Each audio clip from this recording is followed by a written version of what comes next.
Welcome back. So what is climate science?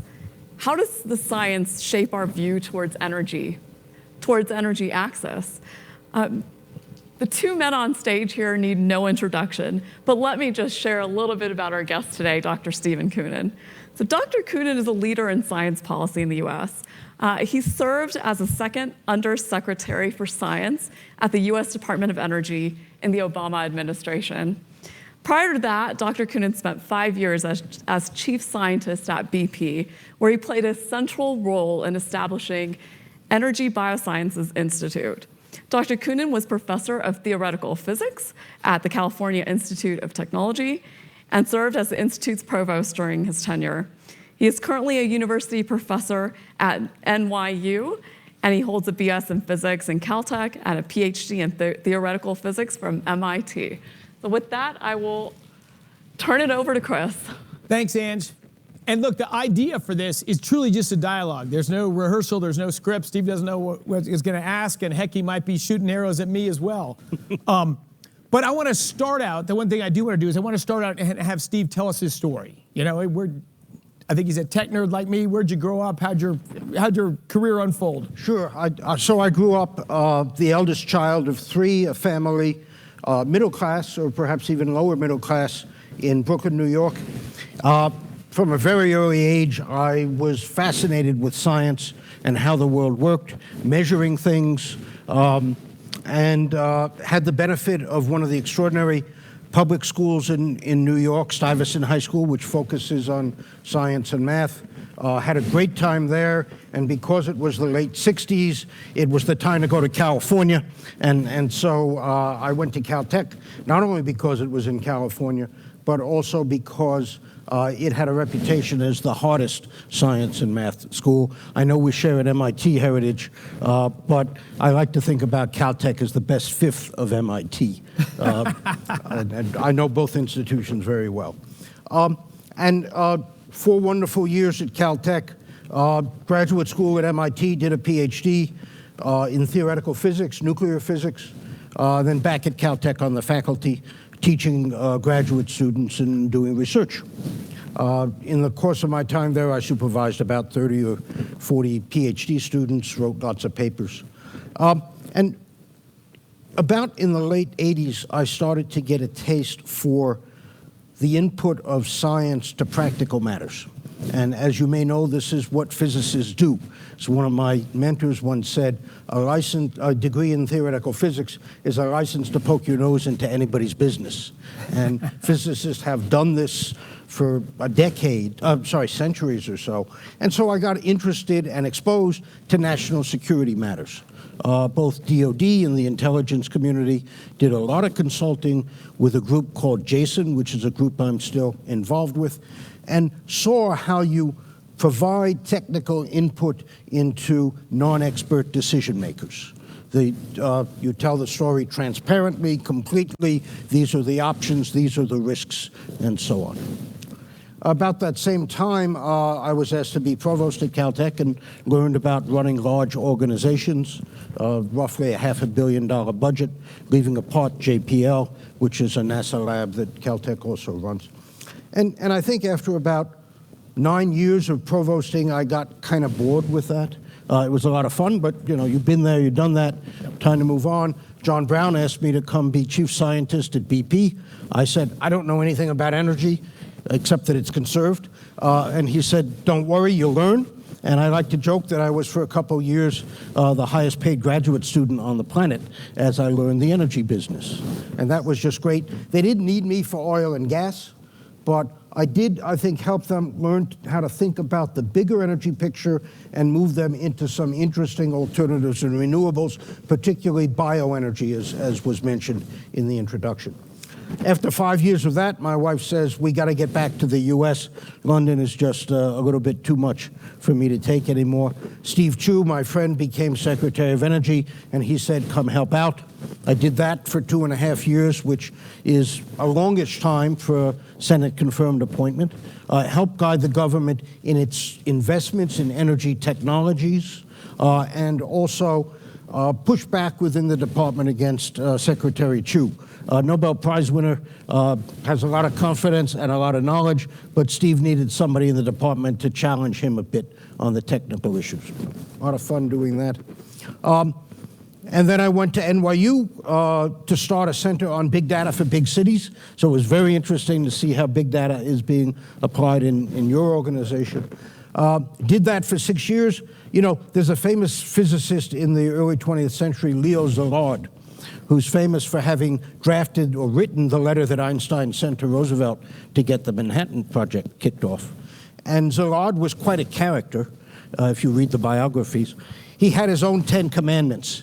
And the 9th one is something like, reinvent yourself every 6 years, lest you become captive to the environment that you're in. And so I've taken that to heart. After 6 years starting the Center for Urban Science and Progress at NYU, I stepped down and am now just a professor teaching alternatively climate and energy courses at the master's level to MBAs and engineers. So that's a little bit about me. Personal life, I've been married to the same woman for 45 years. We have 3 grown kids. And apart from my professional life, my real dream job would be playing lounge piano somewhere in a bar. All right. Maybe the Liberty Bar and happy hour. Okay. So, Stephen, in my case, that company, Pinnacle Technologies I mentioned, we had some technologies for mapping the motion of fluid underground. So the national labs came to us 20 plus years ago, said, we're gonna do these demonstrations, sequester CO2 underground. Can you measure that? We need to see if it stays underground. So this is a potential new business line. I just starting a shale gas company, and wow, coal to shale, this is like a golden opportunity to lower greenhouse gas emissions. So for business reasons, I almost drove into the study of climate change 20 plus years ago, thinking, hey, if this is gonna be a big deal, it's gonna be awesome for 2 of the businesses I'm in, but I wanna understand it. And pretty shocking, my road along that path and my interactions. But way more important, mine didn't result in a book. Yours resulted in a book. But talk us through that. You know, you're a rational, technical guy. This is sort of a technical issue with a lot of trade-offs. Tell me your view on climate change and why is it not aligned with the general view? Or is there even a general view? So increasingly, and particularly in the last year or two, you hear many politicians, increasingly people in industry, finance, and certainly NGOs talking about the existential climate threat. And in fact, a couple weeks ago, a month ago, the Secretary of Defense said this is the biggest threat that the country faces. And when I listen to those people, and they of course use the science to justify what they're saying, the science is absolutely certain, said Ambassador Kerry. President says we're going to follow the science. I listen to all of that, and I'm thinking about the movie The Princess Bride, where one character, Vizzini, keeps using the word inconceivable. And the main character, Inigo Montoya, says, you keep using that word. I do not think it means what you think it means. And I'm thinking the science does not say what these people think it says. And I can guarantee you that essentially none of them have read the government or UN assessment reports. Maybe they've read the summaries for policymakers. Otherwise, they're getting it from the media. And when you really read those reports, the picture you get is very different than the popular and political dialogue, both in terms of what's happened with the weather and climate over the last century, and also our ability to project what might be happening in the future. Let me give you just some surprises that you find when you read those reports. Over the last century, heat waves are no more common today than they were in 1900 across the US. And the warmest temperatures, despite the heat wave we're having now across the Southwest, the warmest temperatures across the country have not gone up in more than 60 years. There's a lot of year-to-year variability, of course, but climate is a 30-year average of things. Another is that there is no detectable influence on hurricanes from human forces over almost a century. Think about that every time you hear the coverage of hurricanes on CNN, for example. Another is that the projected impact of warming of, let's say, 6 degrees Celsius. That's 4 times the Paris goal. If the globe warmed 6 degrees by the end of the century, the economic impact on the US would be a few percent of the GDP, and the same is true for the world. Those statements are not my science. They're not my spin on the science. They're what's there in the report, although sometimes buried in the report, and you've got to read them carefully. And my goal in writing the book was to kind of pull back the curtain a little bit and circumvent this long chain of information that goes from the research literature and the data to the assessment reports to the summaries to the media, and let people see, of course with references, exactly what those reports are saying. And why don't the scientists that are behind these reports, I visited them and speak with them in universities, why don't they speak out more? If say we were in another era, say we were working in theoretical physics, and we had a certain model of how a particle behaved, and then everyone said something dramatically different about it, wouldn't you speak up and say, hey, that's not what I said, that's not it? And in theoretical physics, as you know, people do that. Yeah. And that's part of the sport, is to both challenge and rebut the challenges.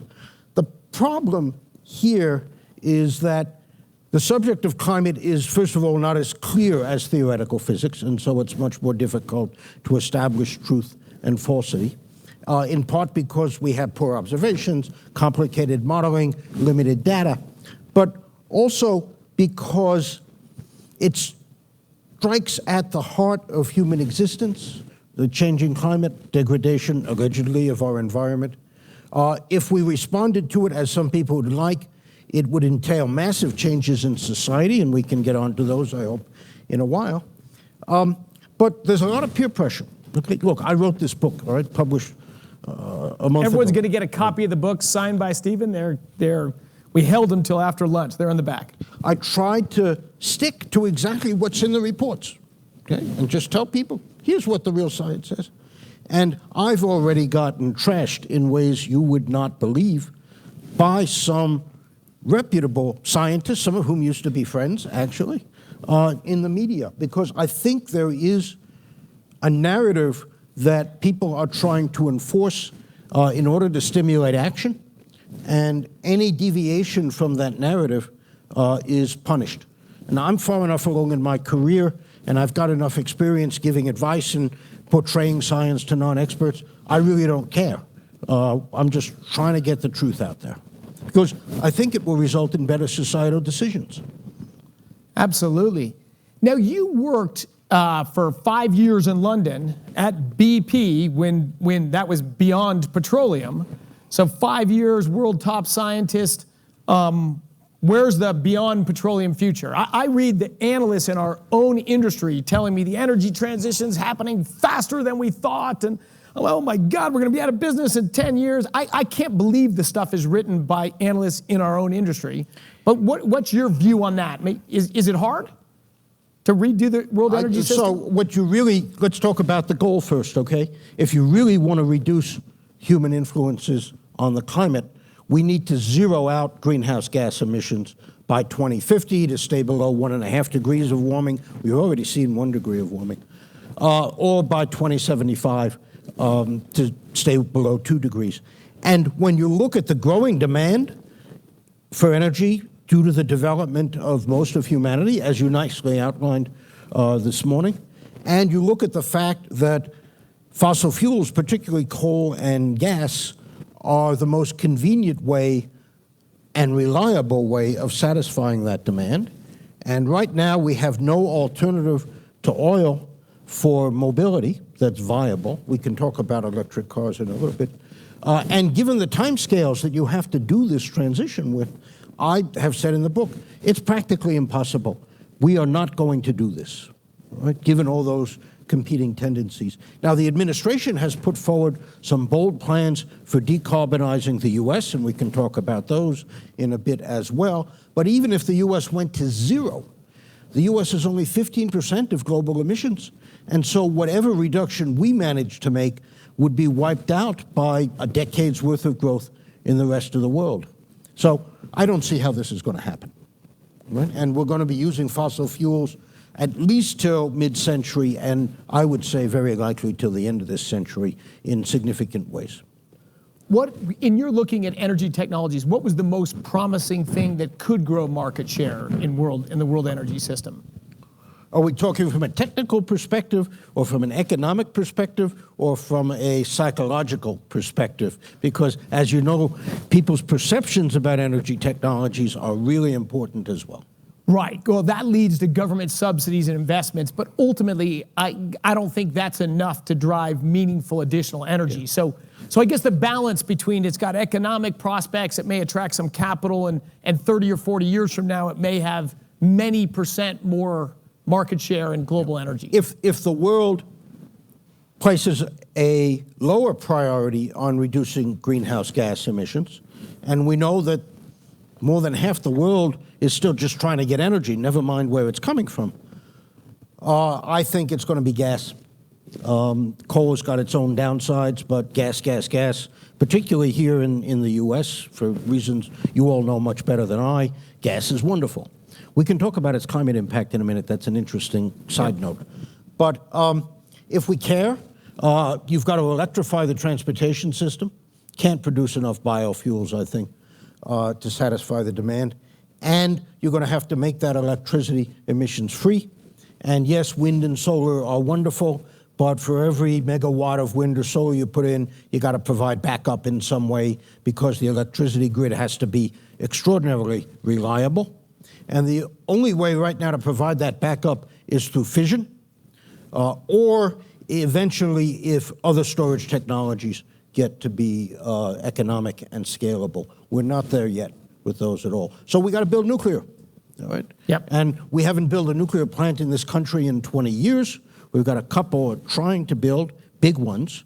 But when I was in the department, and I think many people have a lot of optimism that small modular nuclear reactors will be beneficial both from an economic point of view and, of course, reduce greenhouse gases. And the Nuclear Regulatory Commission is currently considering licenses, or at least looking at designs for, I think, 2 small modular reactors. Yeah, I'm a huge fan of nuclear. And so you've worked inside the government and you advise the government. Do you think the political climate can change, that we can see nuclear get some growth in the next 10 or 20 years? I do, and here's why. And this is maybe a more general comment about the climate energy scene in the US and in Europe. The policies that are being proposed and regulations, and you can look at the Biden administration's plans, would entail rapid and large-scale transformations of our energy system. And by nature, I think you said it, energy changes slowly. It takes decades, and there are good reasons for that. The facilities last a long time. We need reliability in the systems. You know, it's not just a windmill, but you need the whole system that integrates that windmill together with the other sources of power. Similarly, you can't have automobiles without having the right kind of fuel and so on. So these are systems that have to change, and they have to be extraordinarily reliable.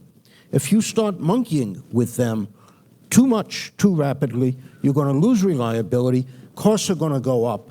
You're going to reduce consumer choice, because I won't be able to buy an internal combustion engine in this country after 2035 if the regulations come in. And you're going to degrade U.S. geopolitical stature, because we will be more dependent on imported oil and perhaps even imported gas again than we were before the fracking revolution. And so I think as this starts to bite for ordinary consumers, there's going to be pushback. And we've already seen it, the yellow vests in France, the backing off of the UK government for mandatory installation of heat pumps, and other protests about electricity and fuel costs around the world. And so people are going to ask, I predict within about 3 or 4 years, tell me again why we're doing this. And there's going to be a much greater scrutiny of the science, which as I write in the book, I think is sorely needed, and a much greater look at the efficacy of the policies that are being proposed. So just give it a couple of years, and we'll be back to injecting some rationality in both the climate and energy discussions. Fantastic. Yeah, I say Switzerland just voted down a carbon tax in Switzerland. So yeah, my perspective has been, as energy gets more expensive and less reliable, that'll be the start of swing back. So Steve, does that go further? Do we ever get a public discourse about honestly what we know or even project about climate science? That's why I wrote that section in our ESG report. I talked to politicians, I talked to climate activists. They never engage in even understanding the basics. Yeah. And you had a point in your book, when is the public gonna, some meaningful percent of the public be aware of the fact that if we met Biden's goal of a 30%, with no chance of that happening, but say we get 30% drop in greenhouse gas emissions by 2030, net zero by 2050, net zero for the rest of the century at presumably enormous cost, the benefit, right, is 7/100ths of a degree cooler, immeasurably small change at the end of this century. Yeah. Like, the benefit doesn't, the cost we see is high, and people may push back about that, but is everyone gonna be discouraged about the benefit?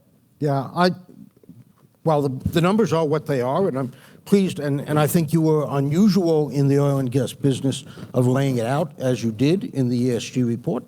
I could sense, you mentioned Smill in there, I could see Smill's thinking in there, as I think if people read my book, they will see it as well. Just factual, logical, don't try to extrapolate too much. These are the numbers, these are what they imply, and now let's talk about what we should do, all right? And yes. I think there are a lot of people who are receptive to that. As I've gotten feedback from the book, from many scientists who are not, or engineers who have not looked deeply into climate, or people who've been responsible for running some of the large named universities, we shall not talk about names, the response has been, thanks for writing this book.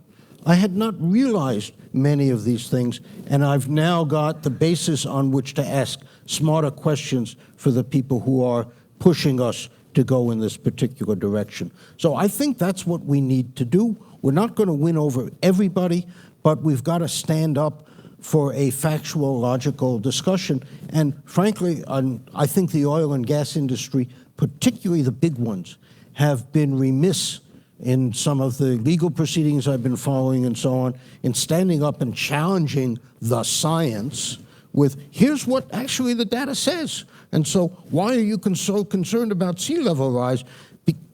But it's been only going up at less than a foot a century for the last 100 years. And the projections that you're making are just so wildly discordant with experience. So please explain.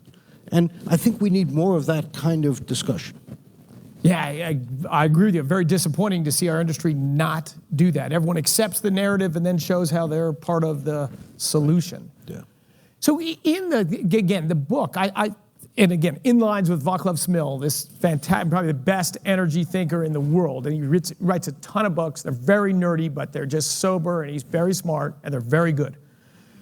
But he doesn't have a wide audience. I mean, your book's going to outsell probably all his combined.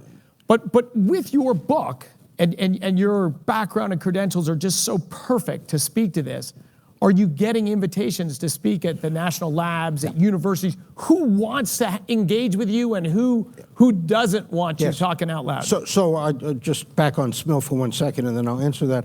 I wanted to do for climate what Smil did for energy, okay? And maybe make it a little bit less nerdy, as you said. So there are some anecdotes in there about my experiences and so on. Yes, so I'm hoping to do a large number of talks at universities, think tanks, and public forums over the next year.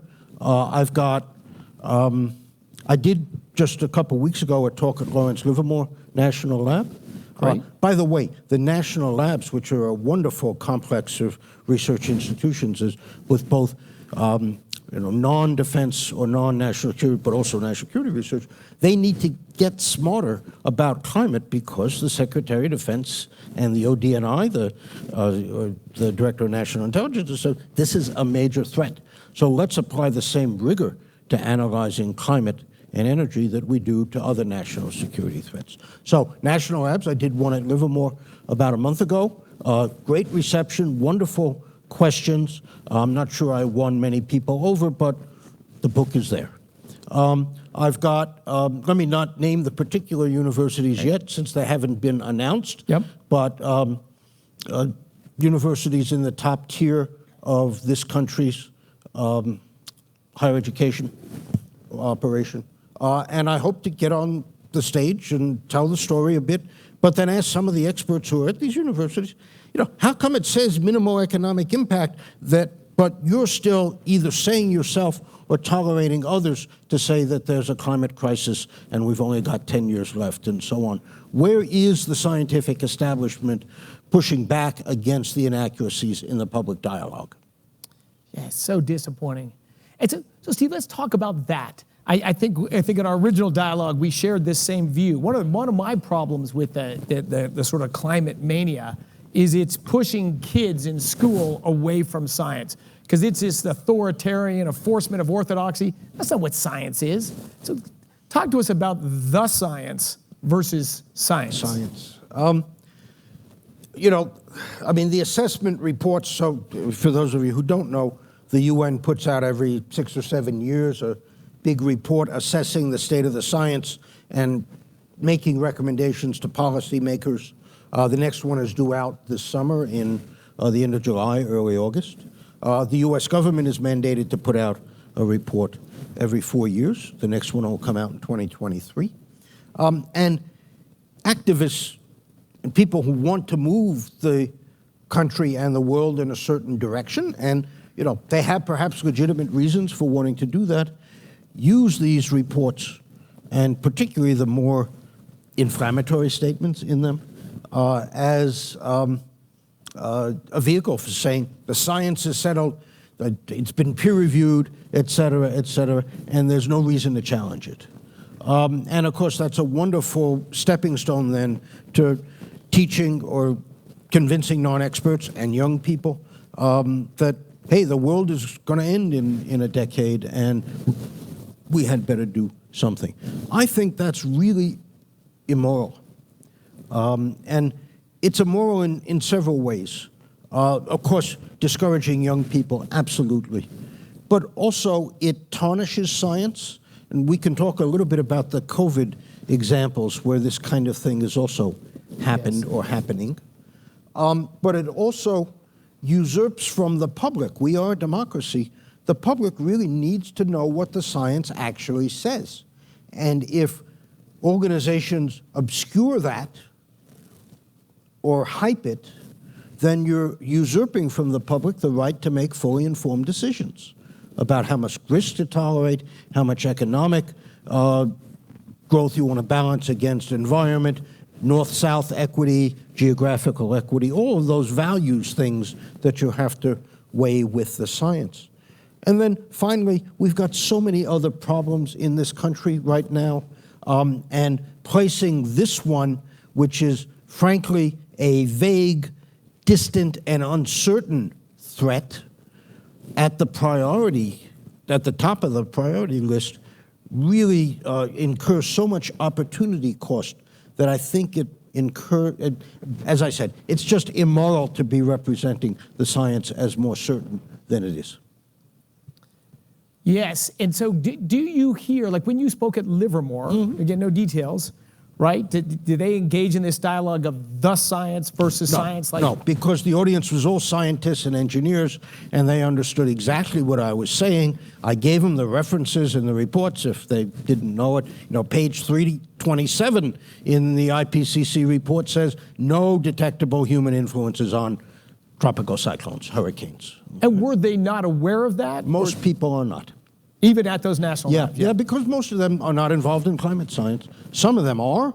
One of the premier, to give you an example of how much the dialogue has degraded, and I'll use names this time, Ben Santer is a senior climate modeler at Livermore and is, I would say in his public face, a foremost defender of the faith. Yes. And when one part of the lab invited me, the Center for Global Security Research, because this is a national security issue, and it was announced, Ben immediately wrote an article, I think in the Bulletin for Atomic Scientists. He said, When I retire in September, so that's a few months away, I will have nothing more to do with the lab because they chose to give a platform to this. I don't know if he used the word denier, but it's probably that he did. Yeah. And I'm just quoting what's in the reports. All right. It's unbelievable. It's unbelievable. It's unbelievable. All right. And I think the way to fix that is by educating fellow scientists and engineers who've not looked at this. They will then have the ammunition to ask the right kinds of questions, and also will see how the information flow has been corrupted by the media and the public dialogue. Yes, yes.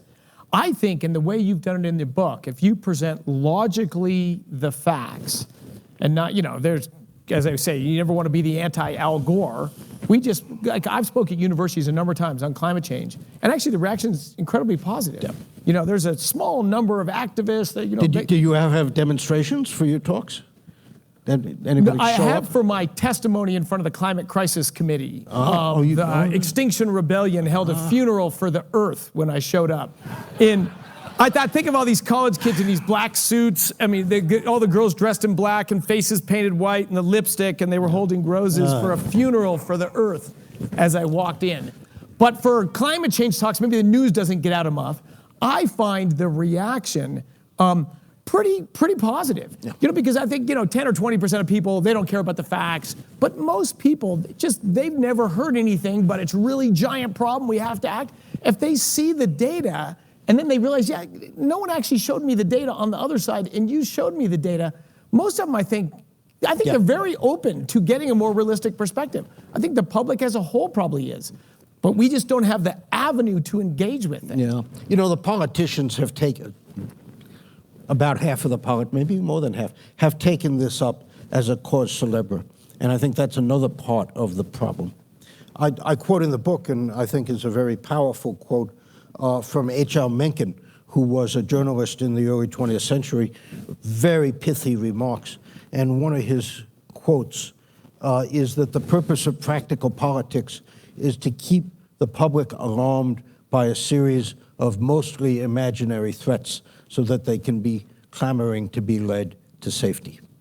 And whether it is climate, whether it is immigration on the other side, or whether it is COVID, and that's an evolving and somewhat more complicated story. I mean, you see that playing out, all right? And somebody's got to just stand up and say, stop that nonsense, because here are what the facts say. You said we saw it with COVID too, right? You remember the two doctors in Bakersfield talking about it, and their video was taken down. Yeah. I did a bunch of panels, business panels here, some with our governor here in Colorado, and I just talk about the numbers, but it was the same thing, that everything in life to me has a cost and a benefit. And we want to find things where the benefits are much greater than the cost. Happy value. The happy value, right? Okay. But on climate, we sometimes talk about making the cost smaller. We never mention the benefits, of course, because there isn't much there. But in COVID, it was the same way. There was the fear of people dying, which of course is very real. That's a big cost. But there's a cost of what we were doing too that also involved human health and economic well-being and all that. And I was this weird guy in polite company talking about stuff that. Yeah. Was the world always that way? When we were kids, was it that way? No, I think the media have heightened this. I think the internet, because so much information is now available, a lot of it bad information, that I think it has heightened it. And again, I think people are, let me just go back to this trade-off for a minute. We saw that in COVID in almost real time.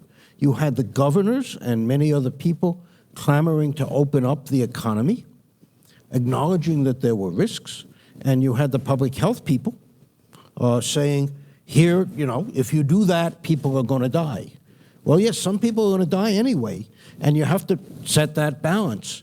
And I would fault the Trump administration for not promoting that kind of dialogue and making those choices kind of evident. They were very confused in what they said to the public.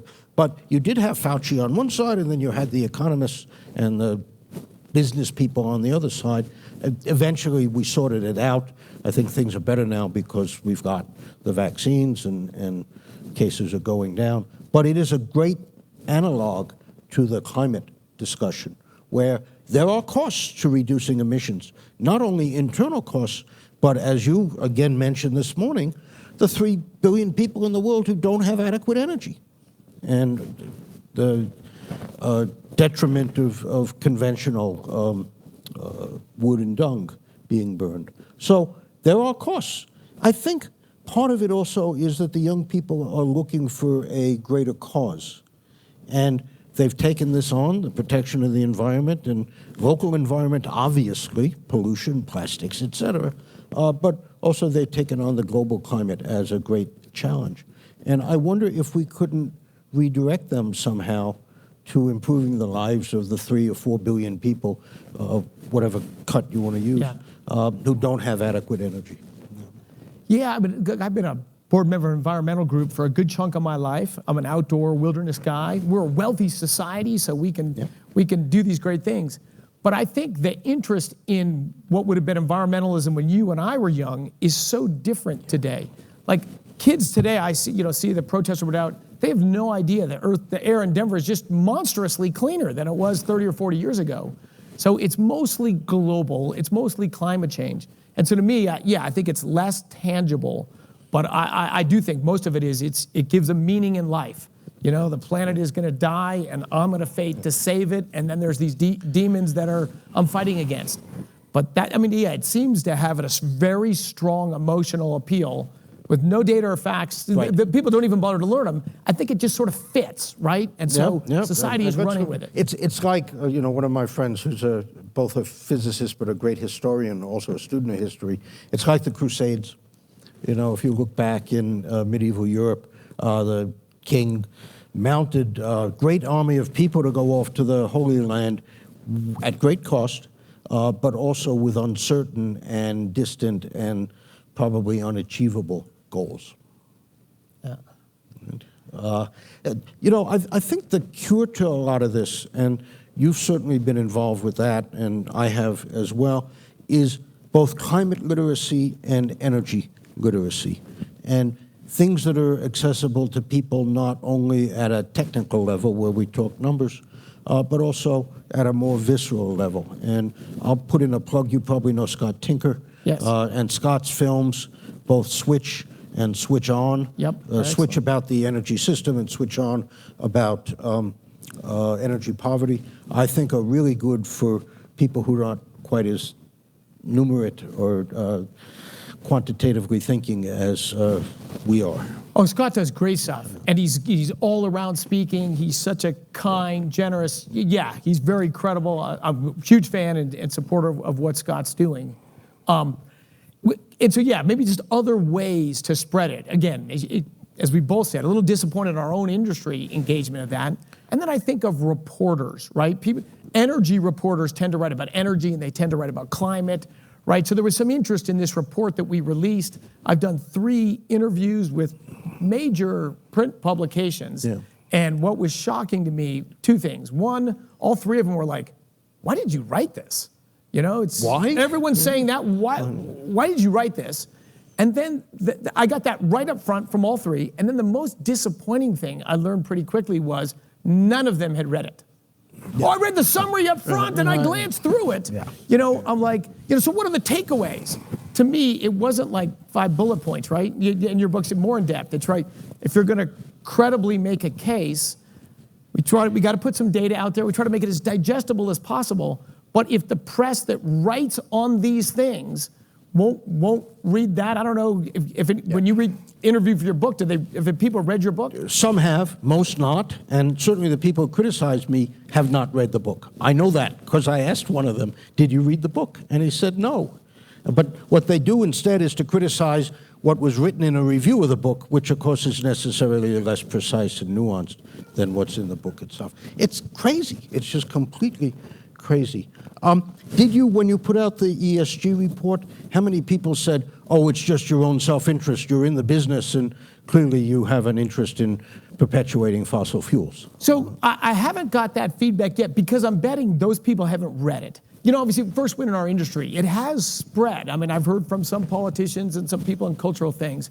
Feedback to date has been the feedback today has all been positive, but it's just because I think there's got to be negative feedback. I'm just not hearing it. I'm dying to get some or hear that. I did write it partially for the general public. My wife's sister, who's got an issue, it was tried to be digestible enough, but full of enough data and pointing to enough references that hopefully it'd make you scratch your head. Yeah. I think, again, I come back to trying to educate our fellow scientists and engineers because they will understand. I'll tell you one anecdote, which is in the book. I was invited to give a talk now about 6 or 7 years ago. It was shortly after I had written a Wall Street Journal op-ed, which is the first time I came out with my skepticism in 2014. And it got 2,000 plus online comments, all positive. Basically, I was saying, our understanding is not what you think it is. And so I gave a talk on the basis of that at some top 10 university with a primo earth sciences department, shall remain nameless. And as I'm getting ready to go give the talk, the chairman of the department says to me privately, I agree with just about everything you wrote in that report, but I dare not say it in public. All right? And so we've got to crack through that. I think if the energy transition starts to impact people directly in the way that it will, then more people will be encouraged to speak up. Also, we've got to break. So I am deeply involved in the National Academy's report writing process. For those of you who don't know, the National Academies of Science, Engineering, and Medicine are an objective advisor to the government, and they do studies on all kinds of things, tobacco use, COVID. They've been very instrumental in advising the government, but also, of course, on energy. And they recently put out a report on pathways to decarbonization, written by 20 people who understand energy, but almost all of them, and I'm going to say all, but I haven't checked one or two, of the people who wrote this report have no experience in the real energy business.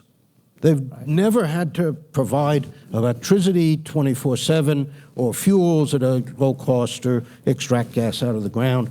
And so it's all an academic exercise to them, and I don't think have any sense of what the disruption will be if we go down too rapidly this pathway of decarbonization. I have friends in another part of my life who ran big utility companies in metropolitan areas, names you would know, in the East Coast, West Coast, and they're every bit as responsible as everybody else, but they look at the plans and they say that just isn't going to happen for both technical and economic reasons. So I think we're going to eventually get real about this stuff. And I'll end my last question with that. I look at the United Kingdom, and you lived there 5 years, right? They harmed a lot of people, they've made energy expensive, but they've almost completely deindustrialized the nation. And where are they today? Both of the major parties are on the climate crusade. So my worry there is well-off people, the cost of energy is not as important, they've always got reliable energy, hey, it feels good, and that the people that are not so politically powerful or even visible in the politicians' eyes are getting crushed. And in the US, I think that's a more vocal population. I hope we get a pushback sooner.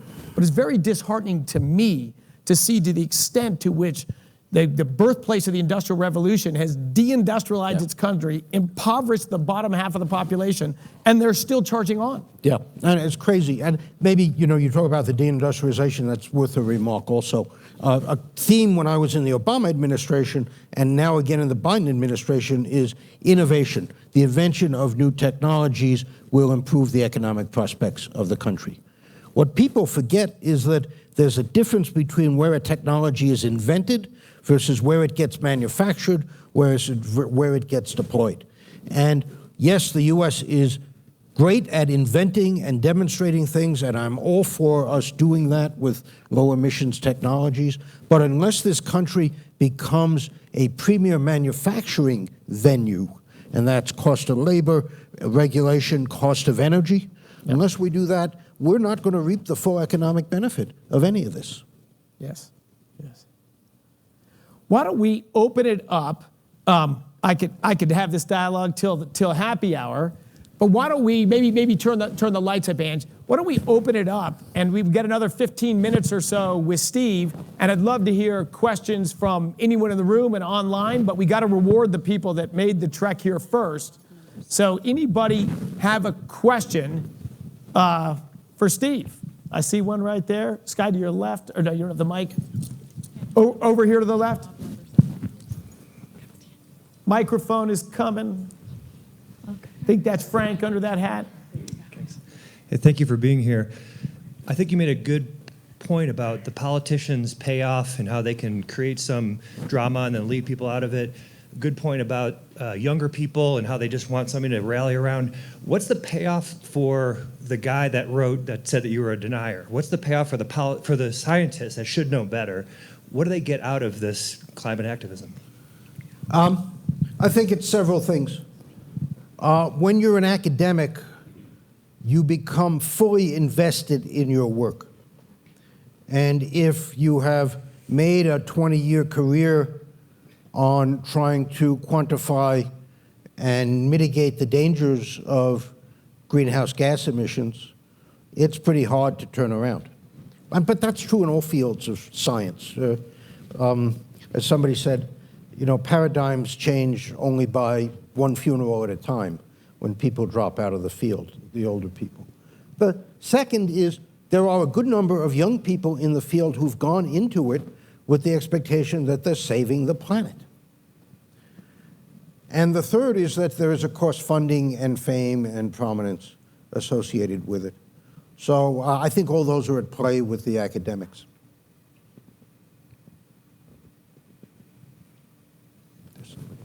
We have a couple of questions over here. Great.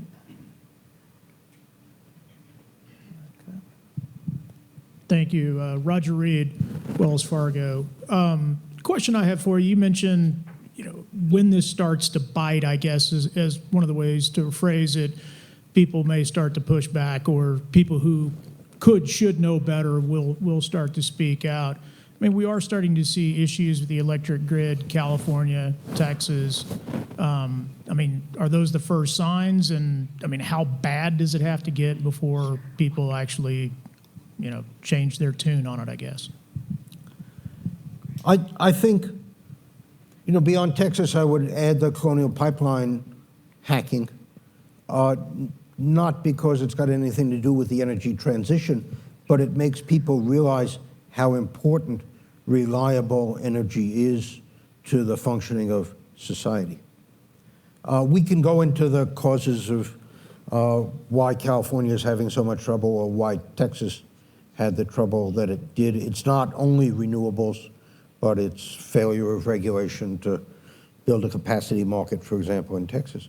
But I think as more energy incidents happen, people will become, as I said, more sensitive to the importance of energy and will be less willing to tolerate a rapid, large-scale transformation. I think a real turning point also will be when you won't be able to buy an internal combustion engine light vehicle in this country anymore. I'm all for electrification. I think it's eventually going to happen. But so I live in a very metropolitan, urbanized area. I could easily drive an electric car. But if I'm living in some of the less dense areas of the country, electricity just isn't going to cut it. You need those F-150s or Silverados or whatever, and you can't run those on batteries very well. So I think that's when it's going to start to bite more.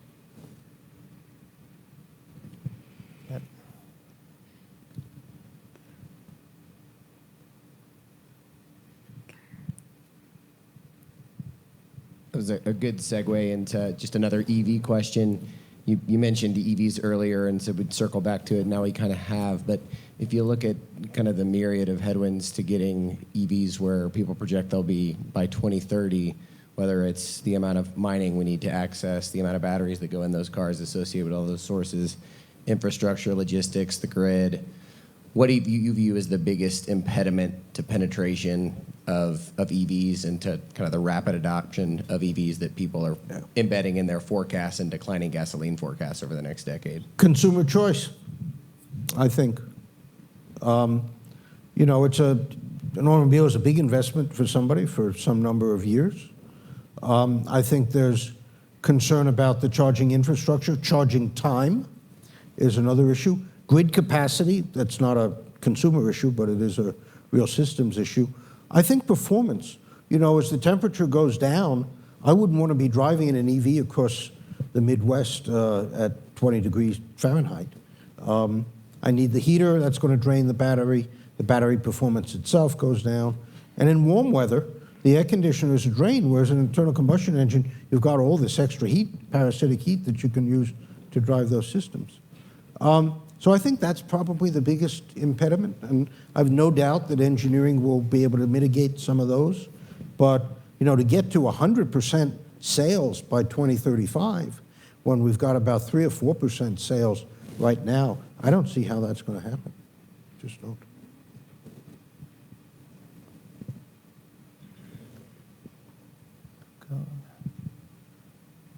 All right. So governments around the world have some aggressive targets about hydrogen growth. EU has said that they want hydrogen to be 13 to 14% of energy mix by 2050. Canada has a plan to be 6% of energy mix by 2030 and almost 30% by 2050. How do you see the market growth for hydrogen? Do you see it to be a practical alternative? For vehicles, no. You know, we have issues with the storage. We have issues with the production. You're going to, first of all, the way we make hydrogen now, of course, is steam reforming a gas. Unless you capture the CO2 and sequester it, you haven't done much good. And the other way, if you want to make it by electrolysis of water, you're starting with electricity, you're going to turn it into hydrogen, and then you're going to turn it back into electricity in a vehicle? Come on, all right? Why are we doing that? I think hydrogen probably has some role in mixing into natural gas to cut down some of the carbon content. But maybe this is a good place to say something about natural gas and climate, because it's not what people think it is. So let me just play off of that. So if you just look at the thermodynamics and the chemistry, yes, per unit energy, natural gas has got about half the CO2 emissions. But what people forget is that methane itself is a potent natural gas. And, I'm sorry, potent greenhouse gas. Yes, thank you. And the distribution systems, even in developed countries, leak. They leak at 1% or something. Every time I talk to a gas person in the gas companies in New York and New York State, I ask, what's the leak rate in your distribution system? And sometimes they'll fudge a little bit, but eventually you can get a kind of 1 and 1.5% number. So if we go to more natural gas, we're going to have more methane up in the atmosphere. That's going to exert a warming influence. And then if we get rid of coal in favor of natural gas, which we've been doing in the US, you lose the aerosols that the coal put up. And yes, they're a terrible thing for public health, and we want to cut the aerosols down as much as we can, but those aerosols exert a cooling influence. And so the net effect of natural gas is not anywhere near as much as you would think it is. Right? And there are, again, research papers I can cite that go through the arithmetic. I actually, as I talk about in the book, that was one of the first calculations I did in BP when they were pushing gas as a bridge to a low-carbon future. And you can sort of do this on the back of an envelope. And when I showed it to some of the senior executives, they were not very happy. The flip side of that, and in my early climate talks, you know, I'm a big, in hydraulic fracture, when we develop these models of how fractures grow, we even a while ago developed a different mathematical technique to combine surface integral for the edge of a crack and finite element. We call it a SIFI code. And so we have all this sophisticated stuff. We think we're going to understand fracture growth. But it turns out the models didn't work, and they generally don't work because something not in the models dominates, which is layer interfaces, slip on pieces of rock. We don't know how to model them, we don't know the data on them, so we got these very fancy math that calculates this stuff precisely, but we miss the thing that matters. Climate models is the same thing. The dominant thing is clouds, and what happens to water vapor. And they're 60 miles on a side cubes, you know? You're not gonna get the dynamics of clouds with an element that's 60 miles on the side, so they just got a cloud knob. And So these problems are hard. And so my thing is take predictions and then compare them to data. If you have some reasonable record in your predictions versus data, let's keep going that direction. If your predictions never match the data, maybe you go a different direction. But climate science has never lived by that. And so my early talks, I would show, they always put these projections of atmospheric methane, back to this leak point. Here's the 5 to 95% confidence interval of the rate of rise of atmospheric methane.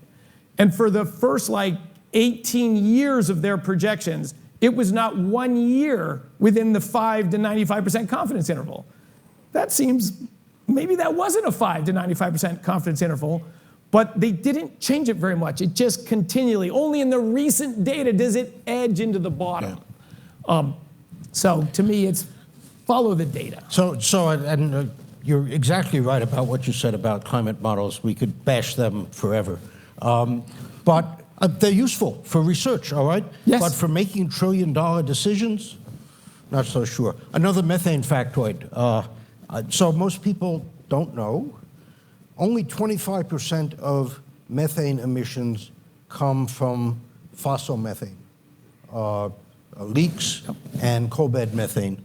Most of the methane comes from biological processes, bacteria in rice paddies, bovine flatulence, or more generally enteric flatulence, right? Yep. The methane comes out from cattle as they digest cellulose. Wetlands. Sorry? Yeah, decomposition wetlands. wetlands. Wetlands, right. Just generally dams when you flood and dry out.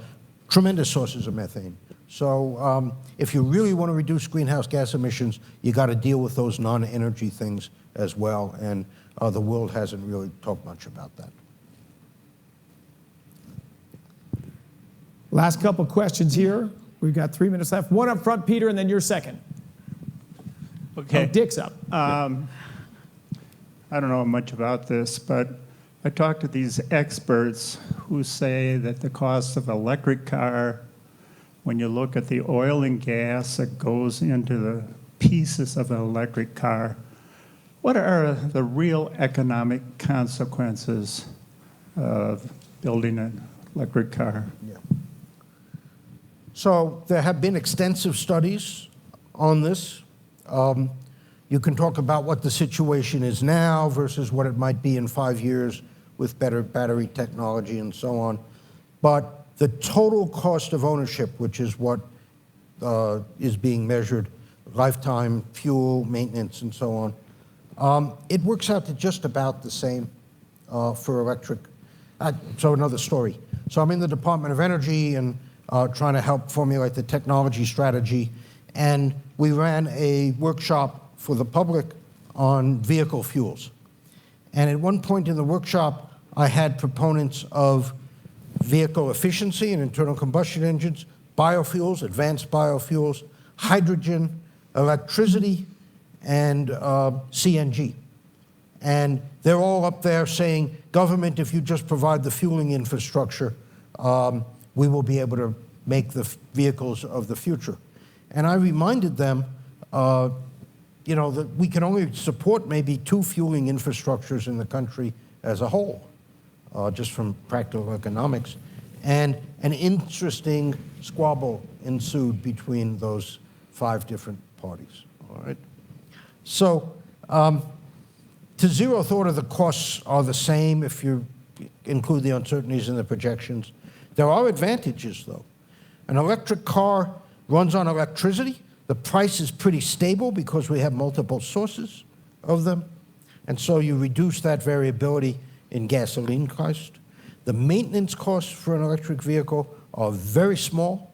You don't have the lube changes and tuning and so on that you have to do. It's pretty quiet. On the other hand, you have all these sort of customer experience downsides of the vehicle.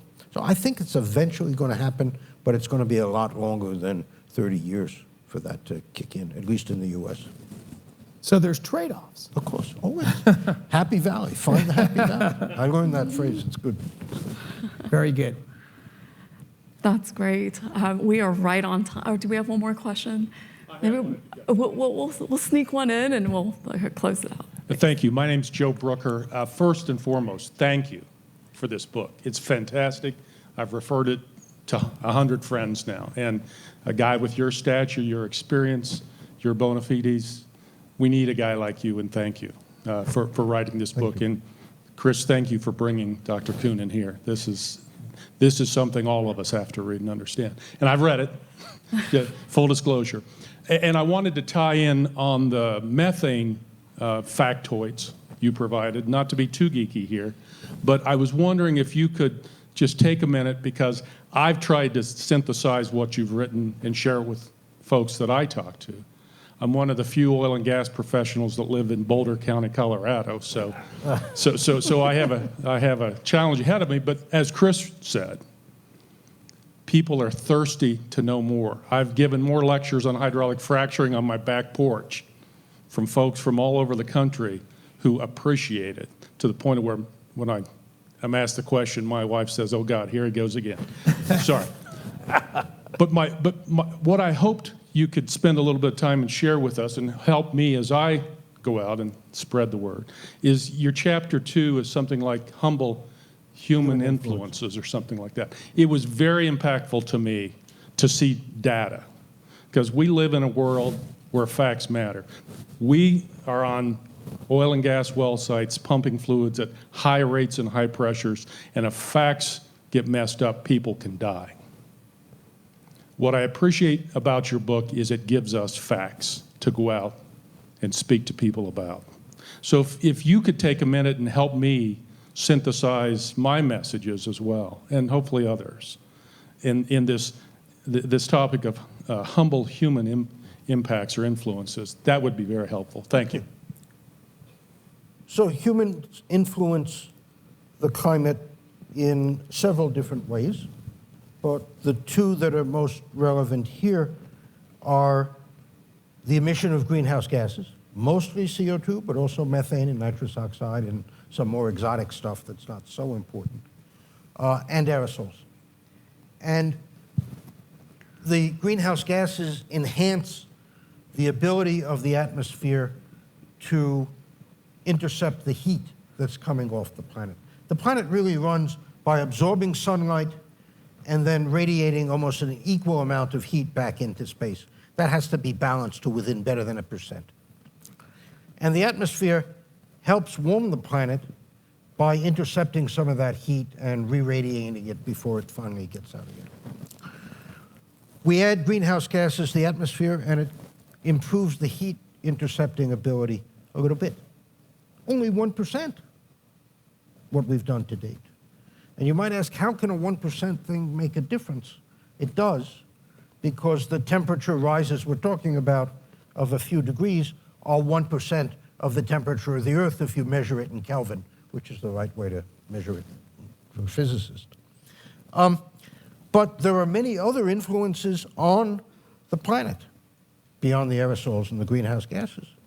Variations in the solar output, long-term cycles in the climate system. El Nino is the most famous example every couple of years, but there are longer ones that last 70 or 80 years. And untangling all of that to understand what the response is of the planet to rising greenhouse gases is the challenge. And it's really tough, okay, because it's a chaotic system. It's got long-term cycles. We have poor data both in time and space. The ocean is where climate really happens because it's the long-term memory of the system. We have terrible ocean data at depth. It's starting to get better with floats. So it's really a challenge. And anybody who says, I know what's going to go on, is, just to quote one number which is in the book, there's a number called the equilibrium climate sensitivity, which is how sensitive is the climate to doubling CO2. And that number is uncertain. In the last IPCC report 7 years ago, it was uncertain from 1.5 degrees to 4.5 degrees. And the current generation of models, it's like from 1.5 up to 6 degrees. So the models have gotten even less certain as they've gotten more sophisticated. So this is a tough job. It's a great scientific problem, but I would not want to be making trillion-dollar decisions on the basis of this. All right. Thank you. All right. Thank you. Yeah. Round of applause for our wonderful guest. Thank you.